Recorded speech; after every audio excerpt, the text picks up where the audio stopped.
좋은 아침입니다. 열왕기하 11장 1절에서 11절 말씀 보도록 하겠습니다.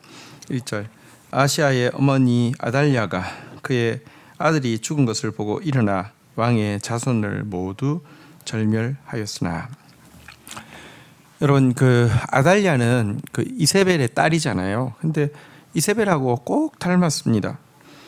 그러다가 예후에 의해서 이제 그 이스라엘의 왕과 또 자기의 말하자면 이제 아들인 아하시아가 죽는 것을 보고 또 자기 어머니인 이세벨이 그 진멸당하게 되는 모습을 보고는 그가 자기 이제 손주뻘인 그 유다의 왕조를 다 학살하고 절멸시키려는 일을 하고 있음을 보게 됩니다.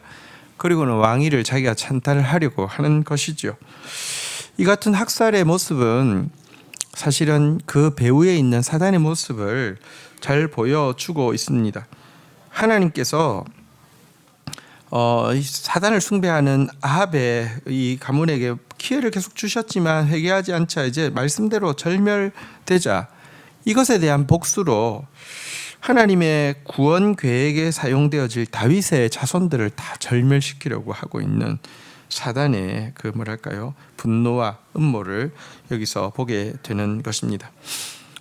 이 이야기를 보면서 정말 여호사밧이 참 선한 왕이었지만 아합과 결혼 동맹을 맺고 그래서 아달랴를 며느리로 본 것이 얼마나 큰 죄인지 다시 한번 뼈저리게 느끼게 됩니다. 여호사밧 자신도 여러 차례 위기를 겪었었고요. 아들과 손자 때 계속 바알 숭배가 만연하게 했고요. 또 그 아들 아하시아는 어리석은 죽음을 당하게 되었고요. 결국은 다윗의 모든 후손이 완전히 파괴되어질 뻔했고 하나님의 성전이 또 파괴되어지는 그런 무시무시한 결과를 아달랴 때 가져오게 된 것을 생각할 때 죄를 멀리하고 가까이 하지 않는 것이 얼마나 중요한 것인지 다시 한번 깨닫게 됩니다. 자, 2절입니다. 요람 왕의 딸 아하시아의 누이 여호세바가 아하시아의 아들 요아스를 왕자들이 죽임을 당하는 중에서 빼내어 그와 그의 유모를 침실에 숨겨 아달랴를 피하여 죽임을 당하지 아니하게 한지라. 3절 요아스가 그와 함께 여호와의 성전에 6년을 숨어 있는 동안에 아달랴가 나라를 다스렸더라. 다윗의 씨가 끊어질 뻔했는데 하나님은 다윗에게 준 등불이 꺼지지 않게 하시겠다고 했는데 그 일을 하셨습니다. 여호람의 후궁의 딸 대제사장 여호야다의 아내였던 요세바가 아달랴의 학살 속에서 한 왕자 요아스를 구해내게 되었고요. 그 아이를 성전에서 6년간 숨겨서 그곳에서 감추어 두었던 것입니다. 사실 아달랴가 이제 그 통치자가 되어서 무시무시한 학정을 하고 있는 동안에 왕자를 숨기고 보호한다는 것은 자기 목숨을 이렇게 걸지 않으면 불가능한 일이지요. 또 실제 목숨을 걸었다 하더라도 6년간이나 아이를 이렇게 보호할 수 있었다는 거 정말 여호와의 도움이 아니죠. 그녀가 그렇게 할 수 있었고 또 여호와께서 그렇게 도우신 것은 근거가 있습니다. 성경에 하나님께서 다윗의 등불을 끄지 않게 하시겠다고 약속하셨기 때문에 그렇죠. 자, 4절부터 한번 보도록 하겠습니다.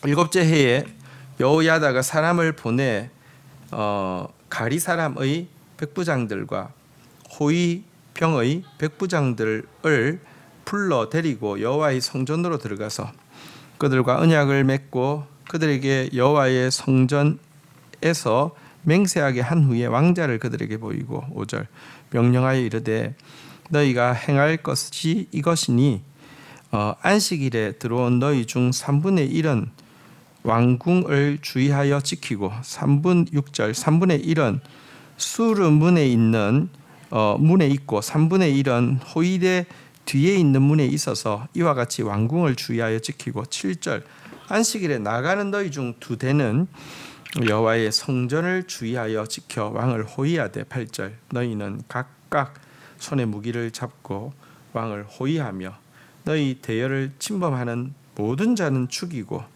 왕이 출입할 때에 시할지니라 하니 9절 백부장들이 이에 제사장 여호야다의 모든 명령대로 행하여 각기 관할하는 바 안식일에 들어오는 자와 안식일에 나가는 자를 거느리는 제사장 여호야다에게 나아오매 10절 제사장이 여호와의 성전에 있는 다윗 왕의 창과 방패를 백부장들에게 주니 11절 호위병이 각각 손에 무기를 잡고 왕을 호위하되 성전 오른쪽에서부터 왼쪽까지 제단과 성전 곁에 서고.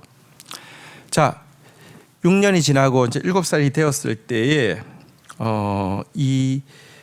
여호야다가 드디어 이제 반정을 하려고 하고 있습니다. 제사장 여호야다는 이 성전을 호위하는 부대와 또 백부장들과 언약을 맺고 나서 왕자가 살아있다는 사실을 보여주었습니다. 그리고 안식일에 당번으로 들어오는 세 부대와 안식일에 비번으로 나가는 두 부대로 하여금 이 왕이 있는 그 왕궁과 또 이제 성전이 있는 이곳을 호위하도록 했습니다. 왜냐하고 하면 이제 요아스를 대동하여서 성전으로부터 왕궁까지 이제 들어가게 될 터인데 그를 보호하고 그 길을 지키게 하기 위함이었습니다. 자, 사실 이들은 무기가 제사장들에게는 없는데요. 여기 보면 다윗 왕의 창과 방패로 무장하였다라고 돼 있는데 이것은 성경에 보면요. 다윗이 하닷 에셀의 신복들과의 전쟁에서 취하여 그 창과 방패를 성전에 보관해 둔 일이 있는데요. 바로 이것을 꺼내서 무장하게 했다는 것입니다.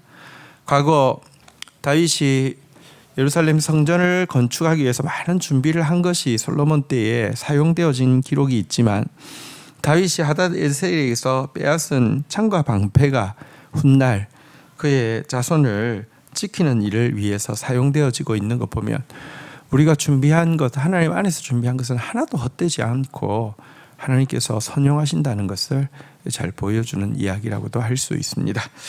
주신 말씀 붙잡고 기도하며 나가도록 하겠습니다.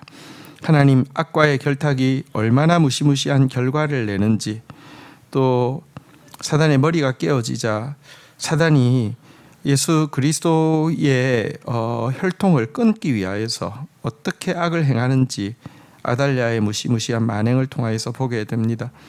죄를 가까이 하는 것이 가장 큰 대가를 지불하는 가장 미련한 짓인 것을 깨닫게 하시고 죄와 멀리하는 저희들이 되어질 수 있도록 인도하여 주옵소서.